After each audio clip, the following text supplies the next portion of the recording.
What up, friends? Geoff Fienberg here with you on a Friday afternoon for PrizePicks for FTN Daily. It is the Geoff Fienberg Show. I'll have Eric Patterson from The Score joining me in a few minutes as we'll watch along with round two at the RBC Heritage. A very exciting leaderboard, a little bit of a leaderboard watch along. We'll have a cut line watch along as things getting interesting as it pertains to the cut line.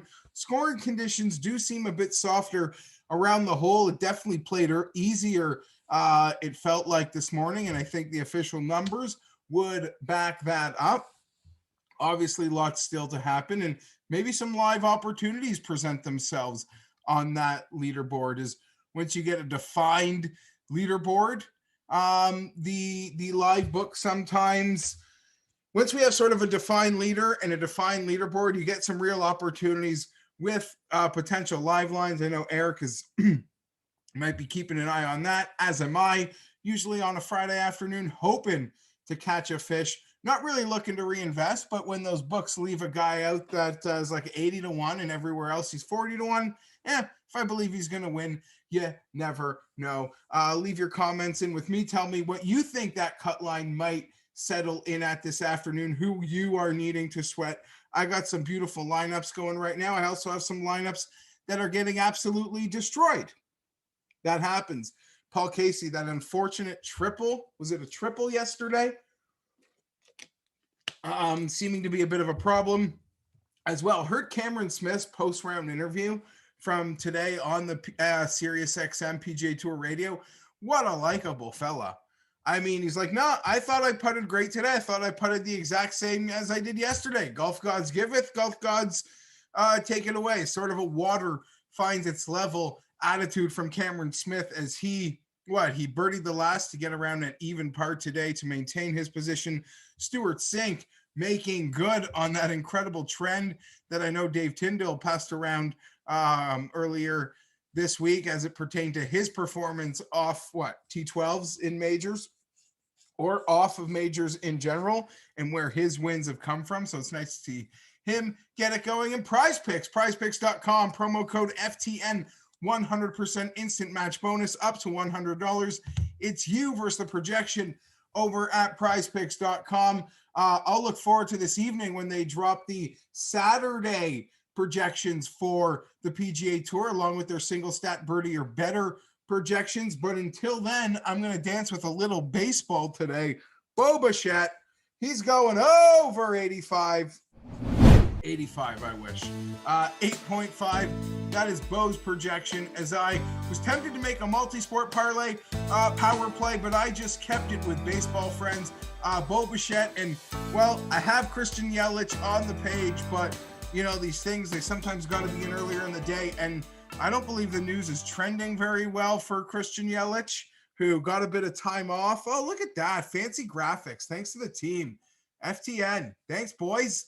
But yeah, so I don't Yelich might not even be in the lineup tonight. I thought after he got that rest the other day, we'd be good to go. I think there's certainly an opportunity for him if he plays.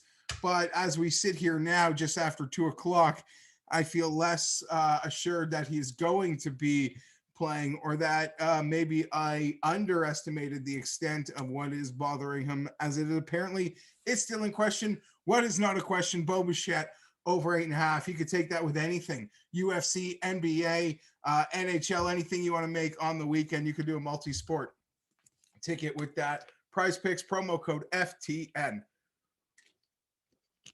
I'll bring Eric Patterson in a moment. We'll talk some golf. The last thing in the golf I looked at was Dan Berger, 3-putting from 11 feet. So am I tilted? A little bit, but a lot to like on this leaderboard. Should be a really fun weekend at the Heritage, as it always is. We are 13 days from the NFL draft. Feels great to be in an NFL draft situation where,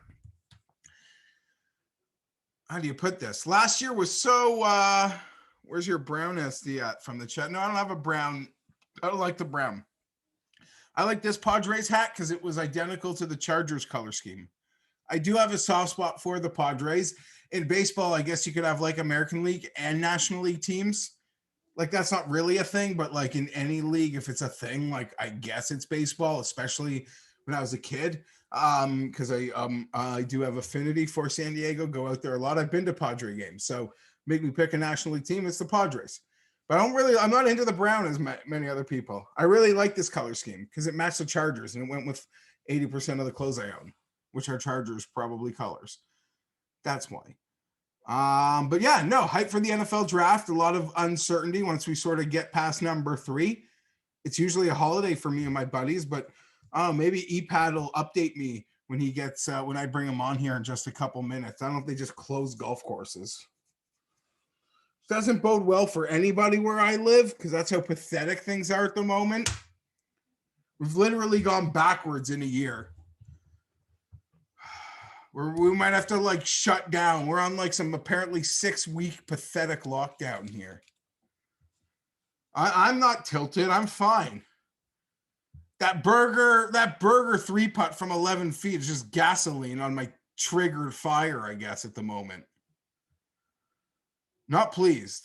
They better not be shutting down the golf courses because I need a golf, and I still owe Eric Patterson a round of golf from last year.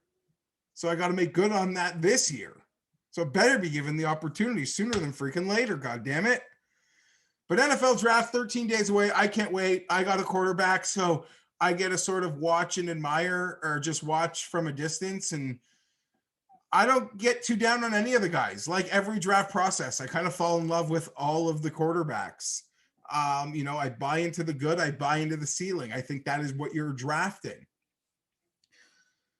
That is what you are drafting, especially like when it comes to guys from much smaller schools that don't got that like from day one pro level coaching. I know it's easy to say now, but I said it a year ago. I said it like after leading in, even after the Chargers drafted Herbert. Justin Herbert played at LSU or Alabama with those offensive lines and those receivers. He probably gets talked about as a super prospect. He didn't. He went to a team that has cool jerseys and didn't utilize him, and a former offensive lineman for a coach. That was really stupid. And not until the Rose Bowl did they let Herbert be Herbert. I think the 49ers are going to draft Justin Fields. I really do. I do. But I think Kyle Shanahan's so good that whichever quarterback he drafts, he's going to make into a really good player. So I guess he figured, no, I'll just go to the top. I'll get absolutely the guy I want, and I'll make him good because I'm Kyle Shanahan, and I have the coolest hats in the world. That's what I do. I wear the coolest hats ever. I'm going to bring in E. Patterson Golf as I sort of get my side set up here, as coverage for the second round obviously has begun. It's always annoying when they take later, and even trying to watch the highlights, even on the internet, right? I know the no laying up guys were making fun of the PGA Tour this morning. Trying to watch Corey Connors highlights, got to watch 3 commercials for a truck. Eric Patterson from The Score, welcome in, my friend. Hello, how are you? It's going to be me. Is my give it 2 seconds. He's joining. Oh, right. No, yeah, he should be here. There we go. Eric, my buddy, how is it going? Friday afternoon. We are in Corey Connors country. How you doing? What's up? Eric, what is up? How's it going? Not too bad. Corey Connors fatigue might set in again for us this weekend, as he's going to be probably plastered all over our local highlight shows. Yeah, that's right. Yeah, they the best part is they can combine the Canadian update with the full leaderboard update. That's about the only positive thing about having. Well, we're all cheering for Connors. I shouldn't say that, but yeah. No, I kind of got myself in a bad spot where I even had to backtrack. Like the moment I said it, I was talking to Joe from Tour Picks on Wednesday, and even Mayo kind of even said it on Monday. It's like I have Connors fatigue, like. The hole-in-one at the Masters and how it got played in our country, like it literally gave me Connors fatigue. Yeah. And I don't know whether I would have liked to. I mean, a lot of signs in many ways, unless you were Stuart Sink, might have pointed to not wanting to play guys out of the majors. I wasn't really looking at Connors 30-1, but man, he's everywhere. And when he putts, he's literally unconscious, it feels. It does seem like a perfect course for him. Like tight, narrow fairways, small greens, ball striking. And then the greens are so small that they can't have that much break to them. So he just, most of the putts are pretty flat. Yeah, he's pretty locked in. So we got another full weekend of Connors. But and you know what the great thing about it is? Because I'm one of those guys, like, he's already got a win, which is bigger than, like, there are a lot of guys who it's been a lot longer since they've won, since Corey Connors last won. So really, like, go there with a win monkey, but getting late Sunday tee times, and they all acknowledge it. Like, whether you're Spieth or Corey Connors, like, there's got to be a comfort level setting in with Connors for teeing off late on a weekend. And that's got to be a great feeling to be that much more comfortable in those uncomfortable situations. Yeah, this isn't just a one-off now. He, like Arnold Palmer, he was right there. I'm looking at players. He made a top 10 there. So yeah, he's definitely getting a little more familiar. The only thing that has stalled Connors, Eric, in about the last 4 to 6 weeks was Tim Anderson pretty much declaring him a guarantee to advance through his pod at match play. And he got trained at match play. Yeah, he didn't have a good run there. Tim can do a lot. He can hurt a lot of momentum for a lot of guys. So yeah, he's bounced back since that one. I even tweeted already, about an hour ago, and not much has changed. The top 8 of this leaderboard is guys who had, outside of Connors, no one like truly contended, and you could debate, the levels of Connors' contention. But he was up there. He slept in great positions throughout the tournament. But everybody sort of in the top 8 right now had very nice Masters weeks, had very relaxed, almost like not contending, but sort of played well through the weekend.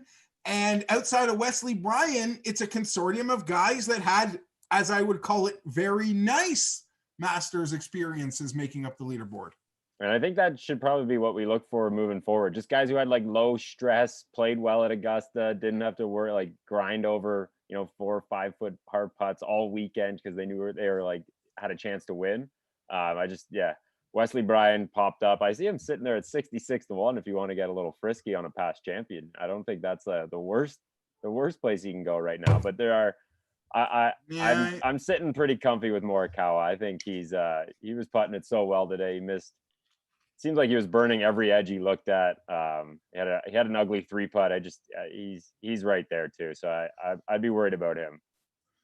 I don't know. A ton of guys right there. Morikawa, sure, he played great. Putted. I guess the putts didn't show up as much on the scorecard today. There was one really bad putt, but it should set up for him. To me, I still expect, sort of like Connors today and the numbers we saw yesterday from be it Sink or Smith, there is a number on this golf course every single day. Yeah. Every single day there's going to be a number, and you just hope you're there to shoot it on Sunday. I don't know if the wind's supposed to pick up on the weekend, but that would be the only thing that maybe says there won't be the number. But right now it seems pretty calm. So I would assume it stays like this for the rest of the weekend. And I think it's going to be pretty soft throughout the rest of the day, it seemed. At least listening to a lot of the radio coverage from about noon on. Your take on Will Zalatoris this week? He is currently -4. He was like, it sort of felt like you had to take a stand on him either way. I would say he's doing just fine. And I don't know, one hot hour and a half stretch, and he's going to catapult right into position to win this golf tournament. It's nuts. Yesterday he said he was fried. Like, he admitted to being fried after last week. So he might be someone who's suffering from a little fatigue, but it's not really showing that so far. He did make a double early yesterday, but rebounded pretty well with 3 birdies late. But I mean, everything he does continues to impress me. There's no reason why he shouldn't keep kind of plotting his way around Harbour Town and find himself into a later tee time, like you've mentioned before. I could see him finishing it, like 7 under for going into Saturday. I think that's a good spot for him to be. Yeah, I'm sort of right there with Berger, who I think I'm now worried like Berger's sweating Berger. I'm worried Berger's going to get tilted because he's missed a lot of short putts today after making a birdie on the first. That's the worst way. That's when we're tracking guys. That's the worst way they could start with like a couple missed 5 or 6 footers, and they just start getting a little hot under the collar, and it's only downhill from there. Yeah, you hope he can keep his composure. Somebody who likely isn't going to play the weekend based on scoring, Patrick Cantley. He had I don't know. I listened to it on the radio. It was less than probably 8 feet on the last to give himself a realistic chance if he could have made that birdie on the last. It sort of felt like I didn't really have anything invested in Cantley. He was too short on the odds board for me, but it sort of felt like Wednesday night he was just going to be laughing at all of us Saturday. Certainly not the case. Cantley going home again. You can't say he was injured because he showed up this week. So the Masters and now this, I don't know. We'll probably still won't get a number at the PGA, and I'd be dumb enough to bet it. I'm going through now. I don't think this would be his third straight outside of the match play. This would be his third straight missed cut, and I probably can't recall a time he's missed 3 cuts in a row since maybe in his career. I'm looking through Fantasy National right now. It doesn't seem like he's ever done that. So this is a weird stretch. How bad did he play though? In terms of this. I've been watching the feature group a little bit. He seems a little errant off the tee. I don't know. Let me just pull up his numbers here, but. Yeah, pretty bad around. He's 121 and around the green, but I saw him chip in yesterday, so that's a little. Yeah, I caught that on the last. Yeah, I did catch that, but that was steaming. That was going for a steamer. It was. It was a 2-shot swing for sure, but I just saw him kind of out of position a lot, and can't really do that at this course. He's been finicking with it, he's trying a new putter this week, so you can tell that he's thinking about things. Anytime a player, especially like Cantley, I've only seen him ever use one style of putter his whole career. When they make a change, it obviously shows that they're thinking about their game maybe a little bit more than we would like to think they should be.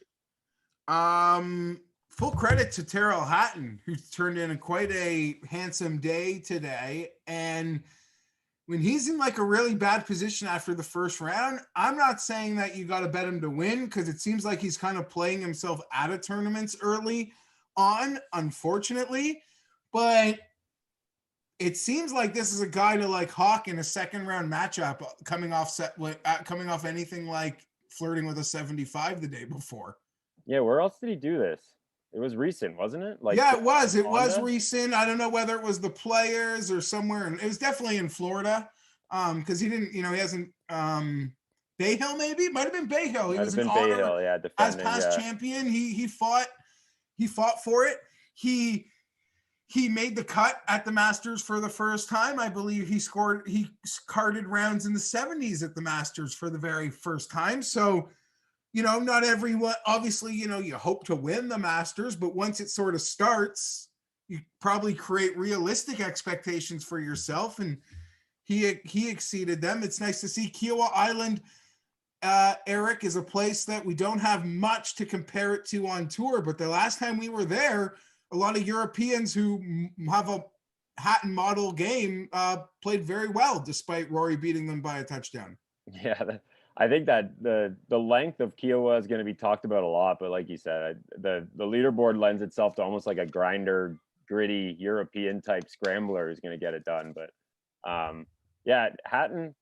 Hatton can make a double. He can snap a few clubs and then he goes on a birdie run. It's crazy. That's his demeanor on the course, but it seems to work for him. And now back-to-back kind of rebounds. I think moving forward, definitely you can target him after a 73 if you think he's probably bound to bounce back. So Hatton, true a bulldog is like we like to call him, even though he didn't go to Georgia. No. Did you see that Dave Tyndall Stuart Sink stat?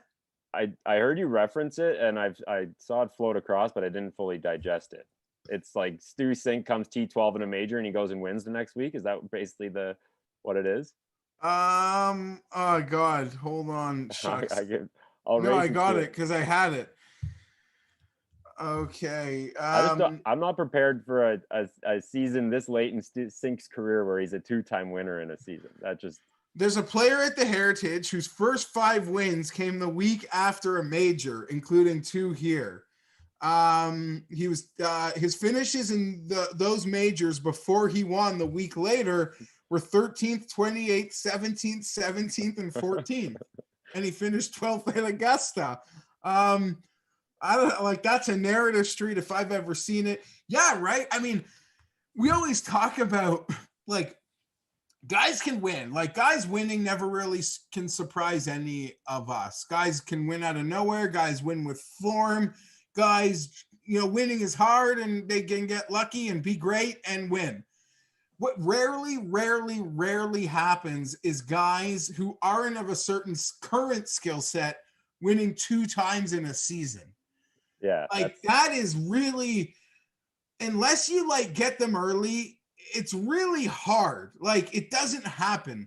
I know you could reference maybe like what Nah or a Kazire did it a handful of years ago. Even Brendan Todd but swing season, and a lot of it does involve swing season. But 2 in a season for Stuart Sink, I don't know, man. It must be nice being this kid cashing these paychecks, man. Woo! Yeah, throw the kid on the bag and get going, and he's doing it like first in approach right now through the week with the field that he's chasing. His chasers are Connors, Morikawa, Answer, and he's beating all these guys in approach. Like, what's going on? Yeah, he is. Listen, I even saw, I guess I would say to your point earlier, a lot of the field is lucky Morikawa didn't putt very well today because he's already gained 8 or 9 strokes on the field with his tee to green game. Yeah, so if he putts this weekend, I don't know, man, Corey Connors is going to have to make everything. Like in all those guys, like it feels like he's just going to shark all of these guys if he starts putting. Yesterday, Morikawa talked about how good he said it was one of the best rounds of his season, and talked about how well he's been putting. He lost 1.5 on the greens today, so I would expect that to bounce back. Like you said, he's taking those blows, kind of what you want to see out of a guy lingering instead of running so pure like Sink might be running right now. Those Sink's hiccups first, although it came to my attention, Eric, Sink's first shot of the week went in the water. Oh yeah, and he didn't. Yeah, he talked about how that was the only tee shot he didn't talk to his son about, and he snap hooked it into the water. And listen, you're right. Like now we're at a point where he's now run. Where is he through his day? He's pretty much played like 27 pure holes. So yeah, I don't know. I do agree. I like to have my hiccup, but he's certainly overcome that first hole incident. I actually saw a bunch of guys bogey number 1 and go on to have really strong days. I don't know if that was actually through whether they started on 1 or they just managed to bogey it. Do you believe the cut line can get to 2 today? Oh man, I think is it sitting at -1? I haven't really been tracking the cut line. Luckily, I don't have a ton of guys around there. They're either way out or way off, but 2 seems like it might be a stretch at this point. I'll check Data Golf, but I know there's a lot of guys out there though that I feel like that are on the course at 1 that I do feel can push it. To 2. I wouldn't feel too comfortable if I had a guy in the clubhouse with 1. The more I'm staring at it right now. DJ could easily make that run. There's a few other guys around even who I think might be able to do it. Data Golf has him at 81% at -1, so take that for what it's worth. But it seems like a stretch that -2 will get there. I didn't really pay any attention to him pre-tournament. Do you have any idea what Robert McIntyre's odds were? Oh, it's a great question. I should know this. I didn't mean to put you on the spot. If you asked me, I wouldn't have known. I just 80 to 1, 75 in that range. Really? Man. That's another guy who had a nice laid back, good vibes coming from Augusta. And there's a lot 14th, 13th. There's a lot of guys. Listen, and I know Sink is up there at the top right now, but I really did feel that the stronger field this year was going to hurt the 100 to 1 plus guys, but I thought it really set up for a lot of value maybe in that 35 to potential 80 to 1 range. And in my opinion, we're seeing a lot of those guys coming through on the leaderboard outside of Morikawa. Yeah, even like Lowry, Matt Wallace, who's been exactly. All of them. Billy Horschel. I guess if we're saying Bobby Mack was in that group, so Chris Kirk, I don't know. We'll see. A lot of them. my little side hustle where I was watching the action has abandoned me. So I'm no longer able to follow along in real time. But it just seemed like we were getting lots of Dustin Johnson shots.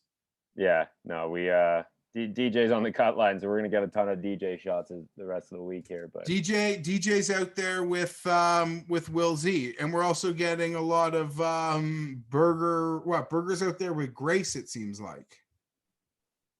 Yeah, truthfully, I've been in and out of the coverage, but no, sorry, Burger's not something that something that a follower actually brought up this week was DJ lost his grandpa in March. I don't know. That's an underrated story and maybe something that has sidetracked him over the last few weeks. And it wasn't. And then he also had obviously Walter Gretzky too. So there's been a few tragedies in DJ's life that I don't know. Maybe it's taking his focus away off golf a little bit. I just something. Yeah, I don't know. We let the JT grandfather story kind of. That affected his play at Phoenix, and then we let him off the hook for the next few weeks. So maybe there's something there. Yeah, no, I'm not. I mean, listen, he just goes. I almost you almost don't even need to talk about him. He's not even like his prices are so low. He's so good. You acknowledge his place with Dustin. Where like any conversation I have about betting, we're almost like, okay, are you betting the top? Like the very, very top? No. All right, moving along. So yeah, DJ, I haven't really. I see the fact that some parts of his game are letting him down, but I don't know. I never have even broken that down. You want this to happen. You almost want him to go like we saw this last year. You want him to be really bad so his number inflates a little bit. Yeah, I don't know that that'll ever happen. I know. I mean, you don't. So he was 35-1 here last year. Obviously, a much stronger field, but we say it never will happen. No, that was the Travelers, wasn't it? Oh, sorry. And here, but yeah, Travelers was big too. I think we might be seeing that with Rory soon. Yes, Rory will be the next one, and I will say I haven't bet Rory. Neither have I. I've been lucky enough to avoid it. Yeah, no, listen, I made other loser bets, so like I will be able to jump on Rory at a nice number and be like, I don't know, he hasn't burned me, so I'm gonna like now try. Like I just walked by your roulette wheel that's been like black for like you weren't riding red for that whole time. Yeah, there's like trust me, I've ridden red with losers out there. I don't mean actual losers, but guys that just aren't winning. But yeah, so I don't know. I think there'll be a moment to catch Rory, and I don't know. I love his honesty. Sometimes I feel like he has to talk him. Even listening to Colton Nost, I want to say. Like, I don't know. They were questioning his, like how authentic his quest for distance was. Really? Yeah. Like he was just using it as an excuse? Yeah, like that doesn't make any sense. Like it just doesn't make any sense. It never did, but he did. I mean, whatever that one video he posted was where his swing speed was just like through the chart off the charts. But yeah, listen, I'm sure they all like in there back in the day, they all had like, a Happy Gilmore, like 5-minute moment, like on the range. I'm sure even the guys not chasing speed, like we're like, all right, let's like go full barrel here for like half a bucket. Let's see like what I can pull or something. I don't know, man. I'm closer to like a senior flex at this point, Eric. I am excited to see. I guess I was talking to Rick about this. I think the next time we see Rory will be at Quail Hollow for the Wells Fargo, and obviously a place he does well. So if we want to kind of figure out where his game is, I think that's definitely a spot to figure it out. Yeah, I don't know. This is gonna get dirty this weekend, man. Like, I don't know. Someone's just gonna. Well, there's always the come from behind narrative. So if you want to wait until Sunday, pick a guy who's 2 or 3 bags. Yeah, I don't know. That just seems like you just see all these guys. Like, I'm not betting them. I have no interest in betting them. But like, I'm just looking at this leaderboard. Like, okay, at what point is Streelman gonna make 5 birdies in a row? Whoever shoots like 63 on Sunday is gonna win. I think that's what it comes down. We've already got a 60. We had a 62 yesterday. Got a 64 today. I'm sure the setup will be nice and easy tomorrow for him. What did I tell? 2 minutes ago, I told you I'm worried he's going to snap. And Berger's going to bogey both of these par fives, man. Berger is Oh, he is struggling on number 5. Yeah. Yeah. 6, 7 After 3 putting on number 2, Berger is this is bad. What's the Berger sweat for you? I don't know. I just bet him. I like I don't Yeah. know. Listen, I have a lot of outright picks that like just die an ugly death, but he birdied 1. He was going to the par 5. You're like, I don't know, we can take advantage. No. He hit it well yesterday. He should. I don't really know what's going on. Talking about a guy who had a good start, I remember seeing Fleetwood at like 3 under, and then all of a sudden he was at the bottom of the leaderboard. I have no idea what happened to him. But. Yeah, he was Tim's one and done. I actually have some. That's what happened to him. Yeah, I have some really nice lineups, Eric, that could use Fleetwood, but I don't know. Like, no. Why would Tim? I mean, we don't need to talk about Tim, but doesn't he hate Fleetwood? Why is he going with Fleetwood for one and done? I don't get that. I don't think he hates Fleetwood. He's just like convinced he's like not good enough to win like those really big tournaments that I would probably prop him up for. You know what? Let's do this right now. What is wrong with Tommy Fleetwood? Like, I'm biasly into the guy. You're biasly used to keep him as your avatar. People thought forever. I was him. When you break him down, or like when you stared at it statistically, it feels like nothing is like. There's no consistency. In a very, like, maybe I'm wrong, you know, because he's not as good as like Xander, but like in a very Xander way, like his stat lines were always like very good, like everywhere, right? You know, I mean, he always had the bad putting week. Yeah, you always wish for like, the more consistent, better putting, but like his overall game was like very, very solid, and every part of it feels like it's regressed, especially off the tee. Yeah, I was gonna say off the tee has been killing him. I think that's where I've noticed it as well. It used to be automatic off the tee, and now it's, you know, almost every other week he's losing strokes with his driver. So he's definitely in a funk. Maybe he just needs some more European Tour events to fire it back up, but you got to get him at the Scottish Open or something. Get him out of the States. Maybe you should have gone to Austria this week. Yeah, go get your feet. Yeah, go get your feelings back over in Austria. No, I don't know. I mean, he's admitted to like some levels of you know, just he's got a young kid at home, like priorities change. He also he's doing an equipment change, right, this year? He's now fully tailor-made, so I think he was always tailor-made before though, so I don't know how much of an okay, yeah, that's kind of probably not fair. I mean, he came out last year with like an apology letter, so I think he's got his oh yeah, like if we think Rory's in his own head, this guy's probably like spinning, right? Yeah, he was like, say how he let everyone down, and it's like, Tommy, yeah, you're right. I forgot about that. Like he put out a Christmas time like apology, dude. Like I wasn't good enough. I'm surprised I didn't get one in the mailbox. Yeah, and it was like one of those things where like I literally feel like it was to guys like me and you, because like we do just bang the drum a little bit hard for him. You know, just I don't know, want to root for him. And then yeah, it was something that Tim took it as a big negative and put it in my face. So Morikawa is your horse here?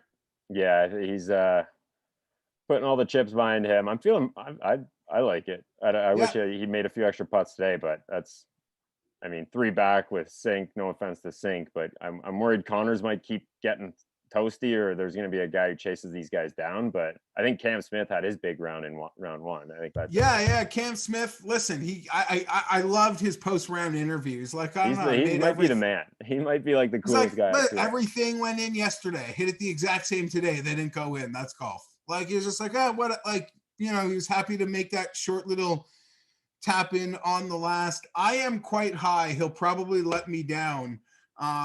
Abraham Answer. If you're still asking me right now to pick a winner here, I'm gonna say Abraham Answer. We were circling that number before the week because there was like some 30 above 30 to ones on him.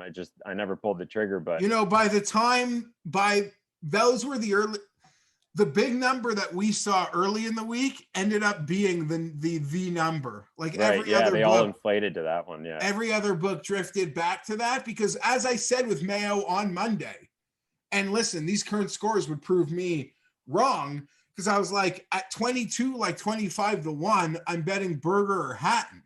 Like I just would.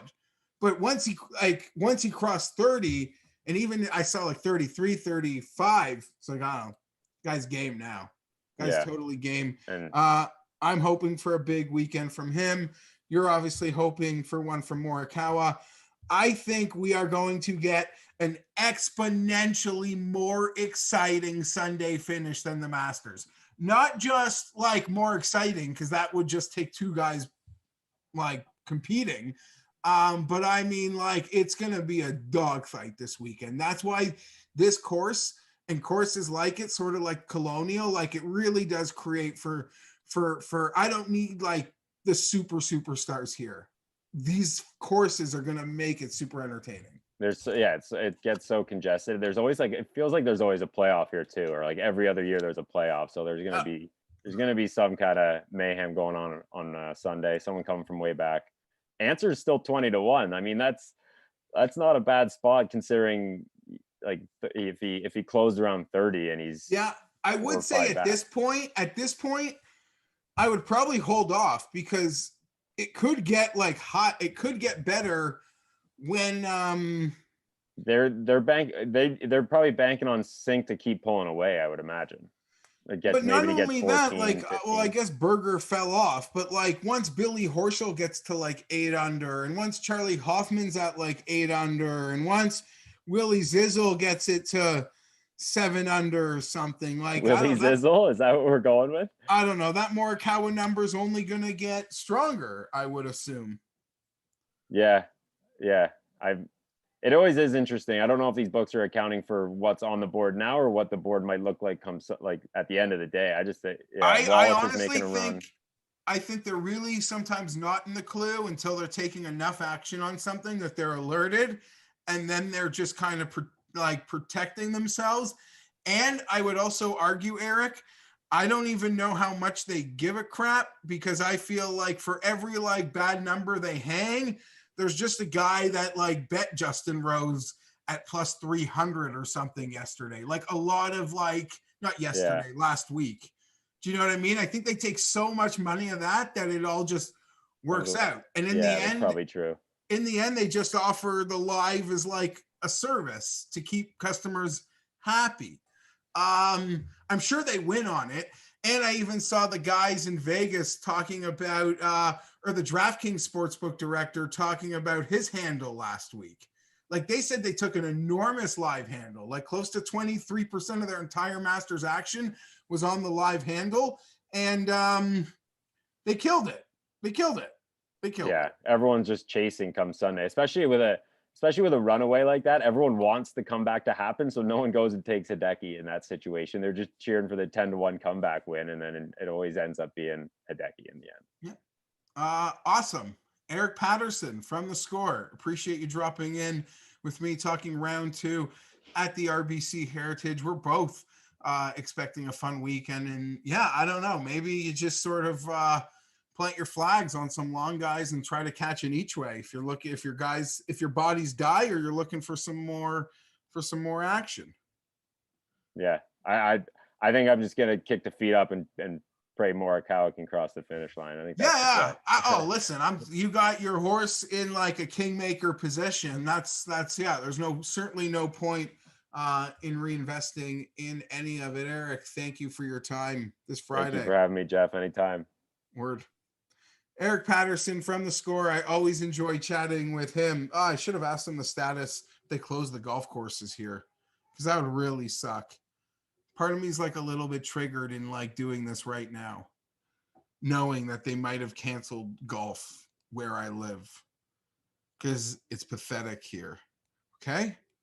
So I'm just looking at the live board, seeing if there's any guys I like. Okay. Leave me alone, people. Leave me alone. I don't know. It's all very congested. Maybe some each ways, some big numbers might cash for people this weekend. PrizePicks, prizepicks.com, promo code FTN, 100% instant match bonus up to $100. It's you versus the projection over at PrizePicks. I have played my weekend. Wow. I have played I've like literally lost track of days. Like the kids are home from school. It's March break. There's nowhere to go. Everything's a blur. PrizePicks, PrizePicks.com. How to change things up. How to not make it a blur. Make a two-man power play, multi-man power play over at PrizePicks.com. Multi-sport. I'm going with just baseball tonight. Christian Yelich over his 8-point projection, and Bo Bichette over his 8.5-point projection at PrizePicks. I was tempted to go with Vladdy Guerrero and that 8, but we'll keep it in tow. Bo over 8.5. Yelich. He may not play. That may get a scratch. So we'll have to keep an eye on that. I might not want to be part of that one right now as we're sitting here this much later. When I sent the pick in, I wasn't so concerned about Yelich not playing. Now I am a little bit concerned about Christian Yelich not playing this evening, but I am Geoff Fienberg. That is it for me. I will be checking in on those PrizePicks Saturday PGA Tour over under projections, both in total birdies and Saturday scoring. They'll have those out usually maybe before even the round 2 action ends today. I'm Geoff Fienberg. Hope you have a great week. We'll talk more NFL draft next week, more PGA Tour. I'm gone.